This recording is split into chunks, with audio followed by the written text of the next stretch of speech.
Dalam debat terakhir kemarin malam, pemirsa, calon presiden nomor urut 3 Ganjar Pranowo menanyakan ke capres nomor urut 1 Anies Baswedan tentang bantuan sosial yang dibagikan jelang Pilpres 2024. Pembagian bansos ditanyakan Ganjar Pranowo karena frekuensi pembagian lebih banyak dibandingkan awal tahun dan dibagikan secara masif. Lagi rame kita mau tanya soal bansos. Karena menurut saya bansos ini adalah kewajiban negara dan rakyat berhak mendapatkannya. Tapi kita punya problem, karena banyak klaim yang diberikan seolah-olah ini bantuan orang per orang atau kelompok. Padahal kita masih punya. Ada data yang tidak valid, ada cara penyampaian yang tidak benar, ada protes yang kemudian tidak terverifikasi atau terrespon dengan baik. Ini yang menjadi pertanyaan saya kepada Pak Anies adalah, menurut Pak Anies kira-kira bagaimana tata kelola bansos agar satu tidak saling klaim, dua bisa tepat sasaran, tiga tidak menimbulkan kecemburuan-kecemburuan, sehingga inilah satu harapan yang betul-betul bisa diterima oleh rakyat. Silakan. Masih ada waktu, Bapak? Cukup. Kami persilakan calon presiden nomor urut 1 Bapak Anies Baswedan menjawab pertanyaan yang disampaikan oleh calon presiden nomor urut 3 Bapak Ganjar Pranowo. Waktu Bapak Anies 2 menit dimulai saat Bapak berbicara. Ya, terima kasih Pak Ganjar.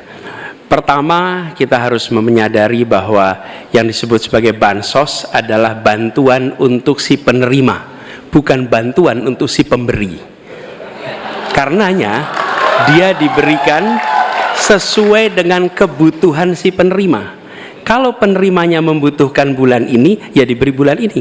Kalau dibutuhkannya 3 bulan lagi, ya 3 bulan lagi. Tidak usah dirapel semuanya. Dijadikan sebagai sesuai kebutuhan.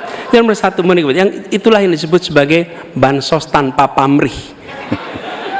Kemudian yang kedua, pemberian bansos ini harus tepat sasaran. Artinya diberikan melalui pendataan yang baik. Informasi data itu harus akurat, dan mekanisme pemberiannya melalui jalur birokrasi, bukan dibagikan di pinggir jalan, tapi dibagikan langsung di lokasi menggunakan jalur birokrasi.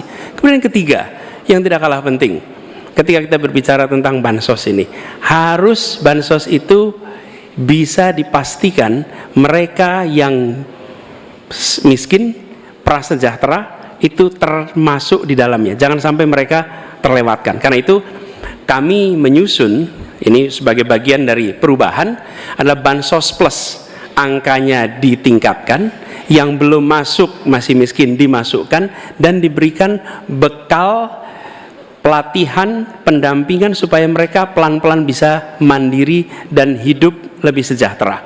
Jadi kami melihat ketika sampai kepada bansos ini adalah atas nama negara. Ketika saya bertugas di Jakarta, semua paket bansos di kerdusnya diberikan label dibiayai APBD DKI Jakarta, bukan dari gubernur, dari uang rakyat lewat APBD DKI Jakarta. Jelas posisinya.